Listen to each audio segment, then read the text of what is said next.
de las soluciones a los ejercicios de la semana 2. Entonces vamos a comenzar con la que es básicamente una pregunta sobre un dipolo. Tenemos dos cargas de signos opuestos, igual magnitud, y sabemos que hay un campo eléctrico distinto de cero, que es más o menos como se muestra esquemáticamente en la figura 1. Pero la ley de Gauss nos dice que el flujo neto a través de cualquier superficie cerrada que contenga ambas cargas tiene que ser cero, ya que la carga neta al interior de dicho volumen es cero. Entonces no hay ninguna contradicción en realidad.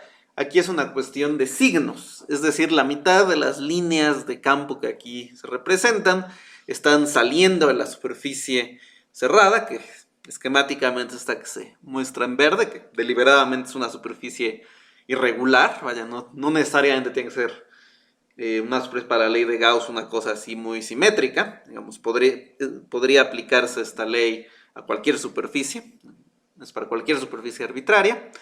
Entonces la mitad de las líneas de campo entran y la otra mitad sale, es decir, de acuerdo con la convención de que la normal hacia afuera es positiva, esto quiere decir que la mitad de las líneas, la mitad que sale de la superficie verde, tiene un signo positivo, su contribución al flujo neto de campo eléctrico, y la otra mitad tiene una contribución negativa, entonces suma 0. Entonces por eso no hay ninguna contradicción, el flujo neto efectivamente es 0, pero eso no quiere decir que el flujo de campo eléctrico sea 0 en cada punto de la superficie, ni que el campo eléctrico mismo sea 0 en todas partes, ¿no? Simplemente nos dice una cuestión aquí de simetría, digamos, por cada línea que sale debe haber otra que entra. Okay, en cuanto a la pregunta 2, nos permite encontrar el campo de una varilla larga con una carga uniforme por unidad de longitud. Entonces nos dice que, digamos, la carga por unidad de longitud es lambda, es alguna constante. Y bueno, en la práctica, puesto que se aplica para una varilla larga y recta, ¿no? O sea, vamos a tomarlo o resolverlo matemáticamente como para una varilla infinita. En la práctica esto quiere decir que se aplica para una varilla muy larga, lejos de sus extremos. De manera un poquito más precisa que la distancia R, la distancia radial a la que estamos del punto más cercano sobre la varilla, es mucho menor que la distancia a los extremos. Es decir, es una cuestión en que esta distancia R es mucho menor a la distancia a cualquier punta o cualquier sitio donde se dobla o tiene otra simetría, otra geometría que no sea la de una línea recta. Y para fines de este problema, en realidad es lo mismo que fuera una línea, digamos una varilla muy delgada, a que sea una cosa gorda, ¿no? Lo importante es que la distribución de carga sea simétrica, si es una cosa gorda, ¿no? Y que sea constante esta carga por unidad de longitud lambda. R en todo caso, pues la distancia radial al centro de la varilla, ¿no? Nuevamente, suponemos que es simétrica, no importa que sea gorda, pero sí que sea simétrica. Ok, entonces aquí lo que tenemos que hacer es encontrar el campo eléctrico en base a esta geometría y en base a este parámetro lambda, ¿no? Entonces el campo eléctrico va a ser una función de R, por simetría no va a depender ni del punto sobre la varilla, siempre y cuando nos mantengamos muy lejos de sus extremos, ni va a depender del ángulo. Entonces todo es simétrico, es básicamente un problema con simetría cilíndrica, es un problema para que sus coordenadas naturales son coordenadas cilíndricas. Entonces vamos a tomar un cilindro imaginario, que es esto que está aquí en líneas punteadas. Vamos a ponerlo de tal forma que es coaxial con la varilla, es decir, su eje de simetría es el mismo que el de la varilla. Vamos a decir que tiene un radio R, este cilindro, que ese radio pues es arbitrario, bastante, o sea, lo podemos variar después, a R es realmente nuestra variable. Y vamos a tomar alguna longitud L para ese cilindro. Y de acuerdo con la ley de Gauss, el flujo de campo eléctrico neto a través de este cilindro, a través de la superficie de este cilindro, va a ser L por lambda entre epsilon 0, ¿no? Es lo que nos dice la ley de Gauss, es la la carga neta es lambda por L. Y por otra parte, por simetría, bueno, el campo eléctrico tiene que ser radial. Ajá. Esto quiere decir que las tapas, digamos los círculos en cada extremo del cilindro, no contribuyen al flujo de campo eléctrico neto, porque si el campo eléctrico es radial, va a ser tangencial a estas tapas, y el producto escalar, entonces, entre el campo eléctrico y la normal hacia afuera de cualquiera de las dos tapas, va a ser cero. Entonces, la única contribución es de la parte curva del cilindro, y ahí va a ser simplemente el área multiplicada por la magnitud del campo a una distancia r. El campo mismo no depende más que de la coordenada radial, ¿no? Por la simetría del problema. Entonces, este flujo eléctrico neto va a ser E, que va a ser alguna función de r, por el área de esta parte curva, que es simplemente 2πr por L. Entonces, bueno, aquí tenemos en estas ecuaciones expresados estos resultados. Entonces, bueno, en la ecuación 1 pues separamos la contribución total del flujo eléctrico a través de la superficie, la contribución de la parte curva y la contribución de las tapas. La contribución de las tapas ya dijimos que tiene que ser 0 por la dirección del campo eléctrico. Y esta contribución en la parte curva pues se reduce a 2πrl por la magnitud del campo eléctrico. O sea, 2πrl es el área de esta parte curva del cilindro. Entonces, bueno, dijimos que la carga neta dentro del cilindro es de lambda por L. Entonces, pues sustituyendo estos resultados en la ley de Gauss, tenemos la ecuación 3, que es 2πrl por el campo eléctrico, por la magnitud del campo eléctrico, es igual a lambda L entre epsilon 0. Entonces noten que podemos dividir ambos lados entre L, se cancela L, ya no aparece, o sea, no depende del largo del cilindro, lo cual es lógico porque ese largo del cilindro es arbitrario, ¿no? Es simplemente cómo construimos esta superficie, que para la ley de Gauss no tiene un significado físico realmente, esa L, ¿no? Entonces, bueno, se cancela L de ambos lados, podemos despejar para encontrar el campo eléctrico como función de la distancia radial, y nos queda que es lambda entre 2pi epsilon 0 r. O sea, disminuye conforme 1 a la r, y es proporcional a esta carga por unidad de longitud, que es lo que nos dice la ecuación 4. Entonces, la ecuación 4 es la solución, es el resultado, ¿no? O sea, nos dice que el campo eléctrico de esta línea cargada o varilla cargada está dada por esta relación. Como dijimos, no necesariamente es para una línea, puede ser para una cosa gorda, una varilla gorda, siempre y cuando R sea mayor que el radio de esa varilla y la distribución de carga en esa varilla tenga simetría cilíndrica.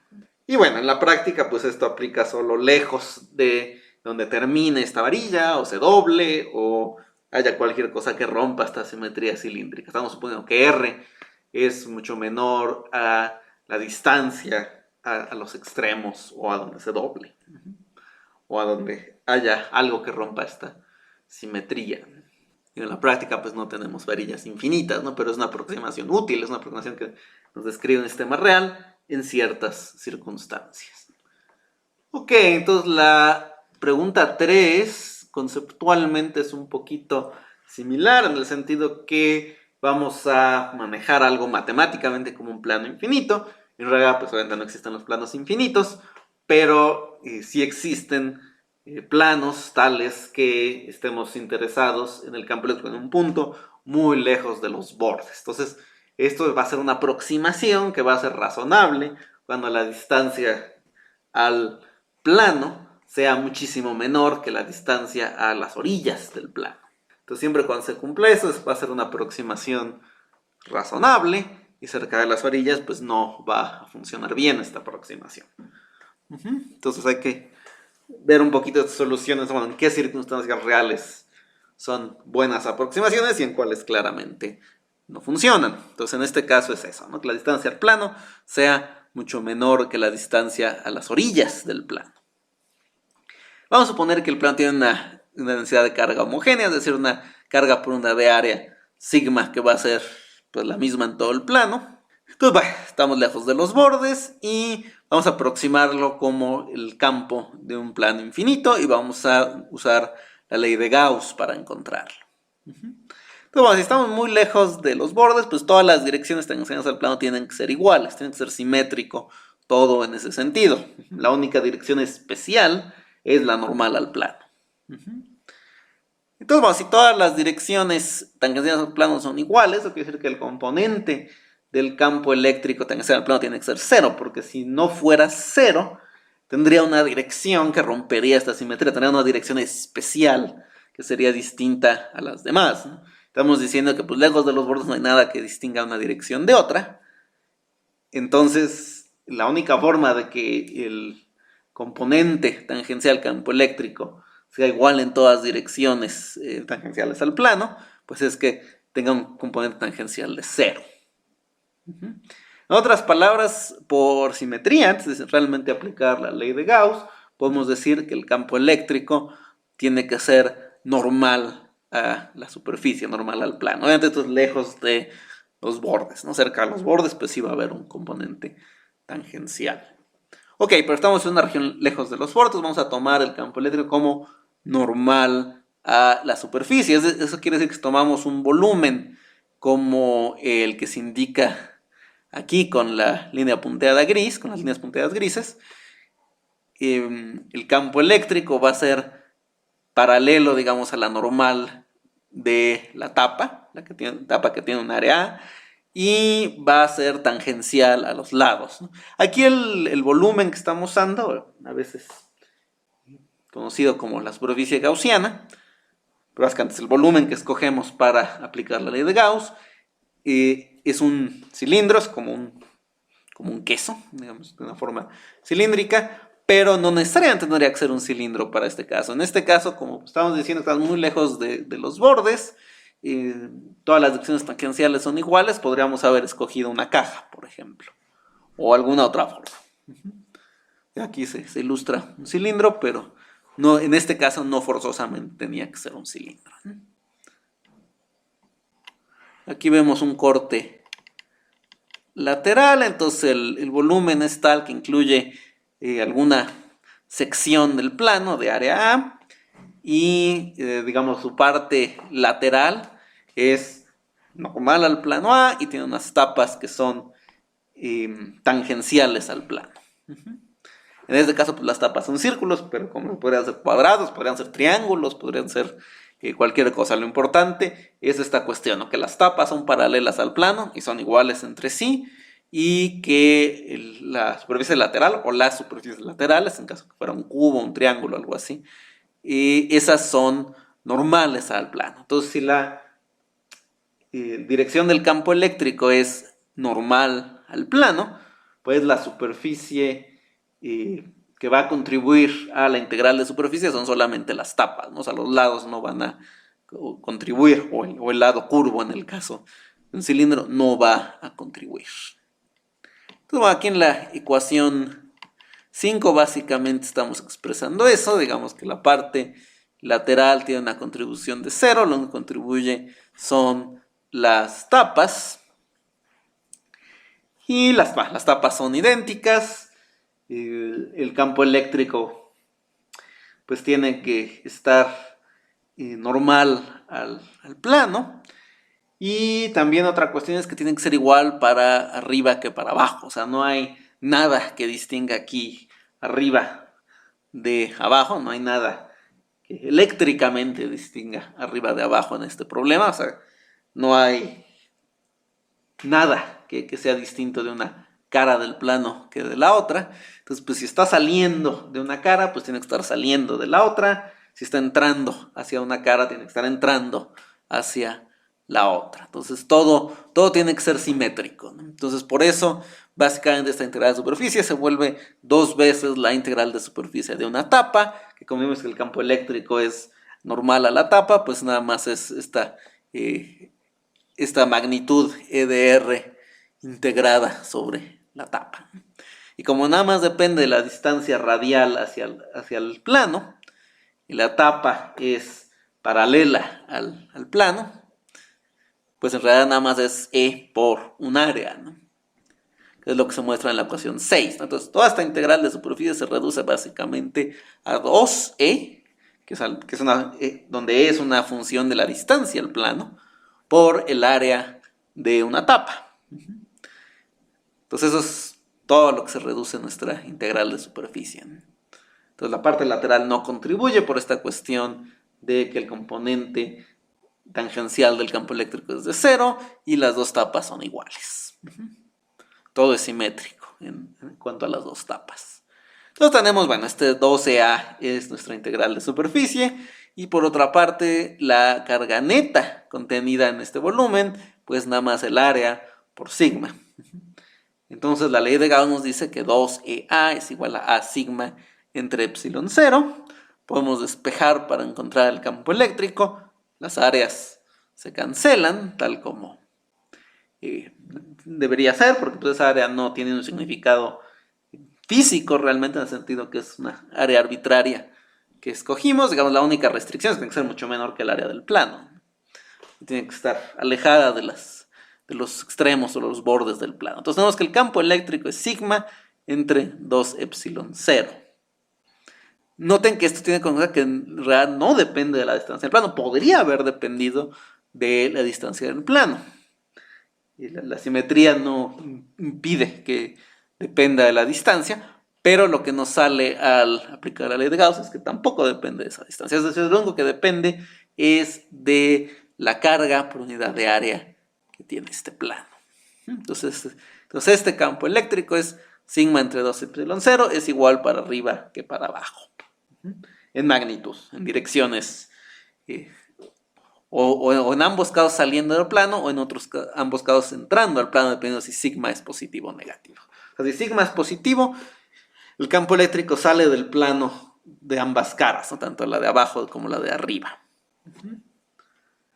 Ok, entonces en ese sentido las dos caras son equivalentes y tenemos este campo eléctrico. Y nuevamente pues estamos haciendo una aproximación que es válida lejos de las orillas del plano, cuando la distancia de algún punto al plano es mucho menor que la distancia a la orilla más cercana. En esas condiciones esto es una buena aproximación y también requerimos que pues sigma sí sea homogéneo.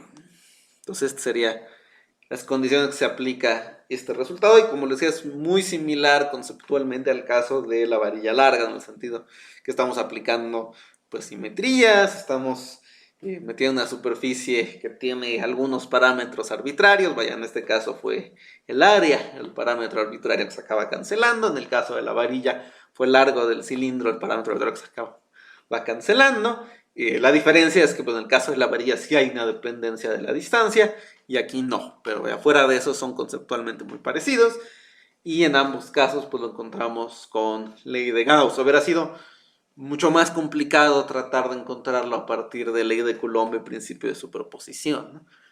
En principio es posible, habría que hacer unas integrales espantosas, pero en principio es posible, pero es mucho más sencillo hacerlo con ley de Gauss.